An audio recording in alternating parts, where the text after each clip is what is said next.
ഈ മനാഫ് എന്ന് പറയുന്ന സഹോദരനുണ്ടല്ലോ, ഒന്നും ചെയ്യാതെ 71 ദിവസം അവിടെ കുത്തിയിരിക്കുക. പ്രിയ സുഹൃത്തുക്കളെ, വളരെ വിഷമത്തോടെയാണ് ഈ വീഡിയോ ചെയ്യുന്നത് കേട്ടോ. അപ്പൊ നമ്മുടെ അർജുന്റെ സഹോദരി ബൈറ്റ് കൊടുത്തായിരുന്നു നമ്മുടെ ന്യൂസ് ചാനൽസിന്. അതായത് ഈ അർജുന്റെ കണ്ടെത്തുന്നതുമായി ബന്ധപ്പെട്ട് ഒത്തിരി ആൾക്കാർക്ക് സഹോദരി നന്ദി പറയുന്നുണ്ട് കേട്ടോ. അപ്പോൾ അതിൽ എല്ലാവരെയും തന്നെ എടുത്തു പറഞ്ഞു. അപ്പോൾ അത് നമുക്ക് കണ്ടിട്ട് വരാം.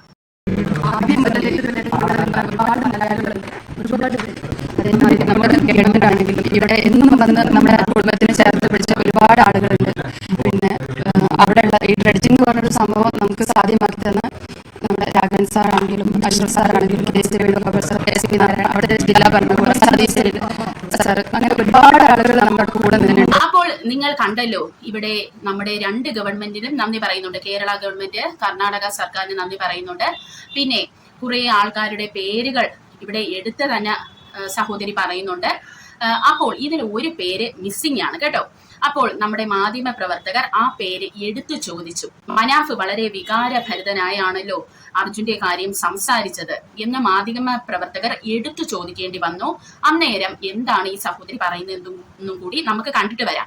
ഇത് ഈ മാധ്യമ പ്രവർത്തകർ എടുത്തു ചോദിക്കാനുള്ള കാര്യം എന്ന് പറയുന്നത്, നമ്മൾ അർജുന്റെ കുടുംബത്തിനെ അവിടെ കാണുന്നതെന്നും കൂടുതലും നമ്മൾ കണ്ടത് ഈ മനാഫ് എന്ന് പറയുന്ന വ്യക്തിയെയാണ് ന്യൂസ് ചാനൽസിൽ കൂടി. കാരണം അദ്ദേഹം ആ 71 ദിവസവും അവിടെ തന്നെ ഉണ്ടായിരുന്നു. ഇതിനു വേണ്ടി രാപ്പകലില്ലാതെ അദ്ദേഹം പ്രയത്നിക്കുന്നും ഉണ്ടായിരുന്നു. പല പ്രാവശ്യം തന്നെ ഈ മാധ്യമ പ്രവർത്തകരുടെ മുൻപിൽ അദ്ദേഹത്തിന്റെ വികാരം അടക്കി നിർത്താൻ പറ്റാതെ പൊട്ടിക്കരയുന്ന അവസ്ഥകളും ഉണ്ടായിട്ടുണ്ട്. ഇതെല്ലാം നമ്മൾ കണ്ടതാണ്. അതുകൊണ്ടാണ് ഈ മാധ്യമ പ്രവർത്തകർ മനാഫിന്റെ കാര്യം പ്രത്യേകിച്ച് എടുത്തു ചോദിച്ചത്. അപ്പോൾ എന്താണ് ഈ സഹോദരി പറയുന്നതെന്ന് നമുക്ക് കേട്ടിട്ട് വരാം. ഈ മനാഫ് വളരെ വികാരപരമായാണ് സംസാരിക്കുന്നത്. മനാഫിനെ ആക്രമിക്കപ്പെട്ടു, വേട്ടയാടപ്പെട്ടു, സൈബർ അറസ്റ്റ്. നിങ്ങളുടെ കുടുംബത്തിന് നേരെയോ അത് ഉണ്ടായിട്ടുണ്ട്. ഇപ്പം എന്താണ്? മനാഫാണെങ്കിലും നമ്മുടെ കുടുംബത്തിന്റെ കൂടെ നിന്ന ആളാണ്. മനാഫാന്റെ അവിടുത്തെ മുബീൻ ഖാൻ പറഞ്ഞിട്ട് ലോറിന്റെ യഥാർത്ഥ ഓണർ മുബീൻ ഖാൻ. മനാഫ്ക്കാണെങ്കിലും മുബീൻക്കാണെങ്കിലും ഒക്കെ നമ്മുടെ കൂടെ തന്നെ നിന്നിട്ട്, പക്ഷെ നമ്മൾ കുടുംബം ഒറ്റക്കെട്ടായിട്ടാണ് ഈ ഒരു കാര്യത്തിന് വേണ്ടിയിട്ട്. ഇവിടെ എന്റെ അനിയനാണെങ്കിലും അനിയത്തിനാണെങ്കിലും കൃഷ്ണ, അമ്മ, എന്റെ ഹസ്ബൻഡ്, ഞങ്ങൾ ഒറ്റക്കെട്ടായിട്ടുള്ള തീരുമാനത്തിന്റെ ഒരു ഫലമായിട്ടാണ്. അപ്പോൾ പ്രിയ സുഹൃത്തുക്കളെ, നിങ്ങൾ കേട്ടല്ലോ ഈ സഹോദരി എന്താണ് മനാഫിനെ കുറിച്ച് പറയുന്നതെന്ന്. അപ്പോൾ ഇവർ എടുത്തു ചോദിച്ചത് കൊണ്ടാണ് മനാഫിനെ കുറിച്ച് ഇവർ സംസാരിക്കുന്നത്.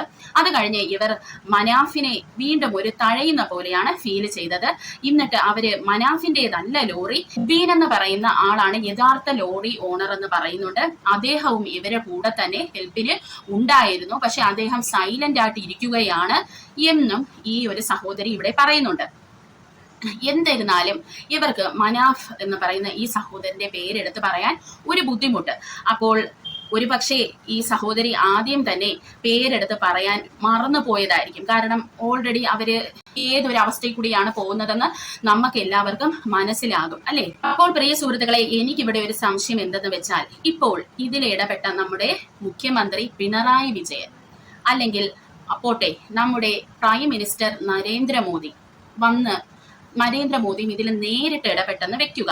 അപ്പോൾ ഇവരുടെ പേര് അല്ലെങ്കിൽ ഇൻഫ്ലുവൻഷ്യൽ ആയിട്ടുള്ള ആളുകൾ ഇതിൽ ഇടപെട്ടിരുന്നെങ്കിൽ ഈ സഹോദരി ഈ പേര് പറയാൻ മറക്കുമായിരുന്നു. അത് എന്റെ ഒരു ചോദ്യം. രണ്ടാമത്തെ ചോദ്യം എന്ന് പറയുന്നത്, നമുക്കൊരാള് ഒരു സഹായം ചെയ്തു, നമുക്ക് ഇങ്ങനെ ഒരു അവസ്ഥ വന്നു, കുറെ പേര് ചേർന്ന് നമ്മളെ ഹെൽപ്പ് ചെയ്യുന്നു. അപ്പോൾ നമ്മൾ 100-ൽ 20% ഇന്ന ആള് ഹെൽപ്പ് ചെയ്തു, 100-ൽ 50% ഇന്ന ആളാണ്, 100-ൽ 100% ഇന്ന ആളാണ് സഹായിച്ചതെന്ന് നോക്കിയിട്ടാണോ നന്ദി പറയുന്നത്? അല്ലെ, എന്റെ ഒരു സംശയമാണ്. നമ്മൾ എന്താ ചെയ്യുന്നത്? എല്ലാവരെയും പേര് എടുത്ത് പറഞ്ഞിട്ട് നമ്മൾ നിങ്ങളോടെല്ലാം നന്ദിയുണ്ട്, അല്ലെങ്കിൽ നമ്മൾ പറയും കുറെ പേരൊക്കെ ഞാൻ മറന്നുപോയി, അത് മനഃപൂർവ്വമല്ല, മറന്നു പോയിട്ടുണ്ടെങ്കിൽ അവരോടും ഞാൻ മാപ്പ് ചോദിക്കുന്നു, ഞാൻ മറന്നു പോയിട്ടാണ്, അവർക്കും നന്ദിയുണ്ട് എന്നാണ് നമ്മൾ എടുത്ത് പറയുന്നത്. അല്ലാതെ ഇന്ന ആള് ഇത്ര ശതമാനമാണ് ഹെൽപ്പ് ചെയ്തത്, കൂടുതലും കുറവും നോക്കിയിട്ട് കൂടുതലായിട്ട് ഹെൽപ്പ് ചെയ്തവരുടെ പേര് മാത്രമാണോ എടുത്ത് പറയേണ്ടത്? അതും ഇങ്ങനെ ഒരു അവസ്ഥയിൽ. ഇതൊക്കെ എൻ്റെ ഒരു സംശയം കൊണ്ട് ഞാൻ ചോദിക്കുന്നതാണ്. പിന്നെ മനാഫ് എന്ന് പറയുന്നത് പ്രൈം മിനിസ്റ്ററോ അല്ലെങ്കിൽ ഒരു മുഖ്യമന്ത്രിയോ അല്ലെങ്കിൽ ഏതെങ്കിലും ഒരു MP-യോ അല്ല. അദ്ദേഹം സാധാരണക്കാരനാണ്. അപ്പോൾ അദ്ദേഹത്തിന് എന്തെങ്കിലും ഒരു ഹെൽപ്പ് ചെയ്ത് കിട്ടണമെങ്കിൽ ഇൻഫ്ലുവൻഷ്യൽ ആയിട്ടുള്ള ആളുകളുടെ കാലാണ് പോയി പിടിക്കുന്നത്. അതിനാണ് നമ്മൾ വോട്ടിംഗ് സിസ്റ്റത്തിൽ കൂടി നമ്മളെ ഹെൽപ്പ് ചെയ്യാൻ വേണ്ടി കുറെ നേതാക്കന്മാരെ നമ്മൾ സെലക്ട് ചെയ്ത് വെക്കുന്നത്. അപ്പോൾ മനാഫിനും അങ്ങനെ ഈ നമുക്കൊരു പ്രശ്നം വരുമ്പോൾ, സാധാരണക്കാർക്ക് ഒരു പ്രശ്നം വരുമ്പോൾ നമ്മൾ ഈ നേതാക്കന്മാരെയാണ് പോയി കണ്ട് കാര്യങ്ങൾ അവതരിപ്പിക്കുന്നത്. അപ്പൊ മനാഫിനും അങ്ങനെയല്ലേ പറ്റത്തുള്ളൂ. മനാഫ് വേറൊരു വഴി പോയാണ് മനാഫ് ഹെൽപ്പിന് നോക്കിയത്. ഞങ്ങൾ വീട്ടുകാരാണ് ഇതിനൊക്കെ മുൻകൈ എടുത്ത് ഇറങ്ങിയത് എന്നൊക്കെ തരം തിരിക്കേണ്ട ഒരു സമയമാണോ ഇത്? പ്രിയ സുഹൃത്തുക്കളെ, ഈ ഒരു അർജുനെ കണ്ടെത്താൻ വേണ്ടി ഈ മനാഫിന് ചെറിയ പങ്കല്ല ഉണ്ടായിരുന്നത്. 71 ദിവസം ഇദ്ദേഹം കഷ്ടപ്പെട്ടു അവിടെ കിടന്ന്. തന്റെ കുടുംബത്തെ പോലും കാണാതെ അദ്ദേഹം ഈ അർജുനെ കണ്ടെത്താൻ വേണ്ടി അത്ര തന്നെ അദ്ദേഹം ട്രൈ ചെയ്യുന്നുണ്ടായിരുന്നു കേട്ടോ. ഓരോരുത്തരുടെ കാലൊക്കെ കൈയൊക്കെ പിടിച്ചാണ് അദ്ദേഹം അതിനു വേണ്ടി നിന്നത്. അത് മാത്രമല്ല, അദ്ദേഹത്തിന്റെ മക്കളുടെ കൂടെയുള്ള വെക്കേഷൻ എല്ലാം നഷ്ടമായി.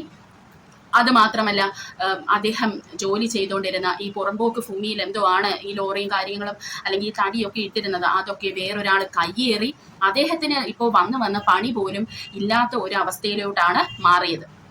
അപ്പോൾ അത് മാത്രമല്ല, ഇവിടെ കൗണ്ടർ അറ്റാക്ക് ചെയ്യുന്നതായിട്ടും എനിക്ക് ഫീൽ ചെയ്തു. കാരണം നമ്മുടെ മനാഫ് ആദ്യം തന്നെ പറയുന്നുണ്ടായിരുന്നു, അർജുൻ ഇല്ലാതെ അദ്ദേഹം കേരളത്തിൽ വരില്ല, അല്ലെങ്കിൽ അർജുനെ കൊണ്ടേ കേരളത്തിലോട്ട് വരത്തുള്ളൂ എന്ന് മനാഫ് ആദ്യം തൊട്ട് തന്നെ പറയുന്നുണ്ടായിരുന്നു.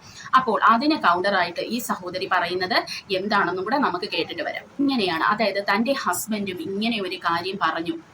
അതായത് ഇവിടെ ഇപ്പോൾ ഒരു മത്സരമാണോ നടക്കുന്നത്? അതായത് ആരാണ് കൂടുതൽ ഹെൽപ്പ് ചെയ്തത്, അല്ലെങ്കിൽ ആരുടെ പേരാണ് സമൂഹത്തിന്റെ മുമ്പിൽ വന്ന് അവർക്കൊരു നിലയും വിലയും കിട്ടണം, അതിനുള്ള ഒരു മത്സരമാണോ ഇവിടെ നടക്കുന്നത്? മനാഫ് കഷ്ടപ്പെട്ടത് നമ്മൾ പബ്ലിക് എല്ലാവരും കണ്ടിട്ടുള്ളതാണ്. അത് മാത്രമല്ല, മനാഫിന് ഇതിന്റെ വല്ല ആവശ്യവും യഥാർത്ഥത്തിലുണ്ടോ? സത്യം പറഞ്ഞാൽ ഇല്ല. അതിനുള്ള കാരണമെന്ന് പറയുന്നത്, ഈ അവിടെ നിന്ന് മണ്ണെല്ലാം കൂടെ ഒലിച്ചു വന്നു, ഈ ലോറി വെള്ളത്തിൽ വീണു. ഇതിലെ മനാഫിനോ ഈ ലോറിക്കോ ഒന്നും ഒരു പങ്കും സത്യം പറഞ്ഞാൽ ഇല്ല. കാരണം അത് പ്രകൃതിയായിട്ട് ഡിസൈഡ് ചെയ്ത ഒരു കാര്യമാണ് അവിടെ നടന്നത്. അതിൽ നമ്മുടെ അർജുൻ പെട്ടുപോയി. അപ്പോൾ മനാഫിന് വേണമെങ്കിൽ ഇതിന്നൊക്കെ മാറി നിൽക്കാം, അല്ലേ? അദ്ദേഹം അത് ചെയ്തോ?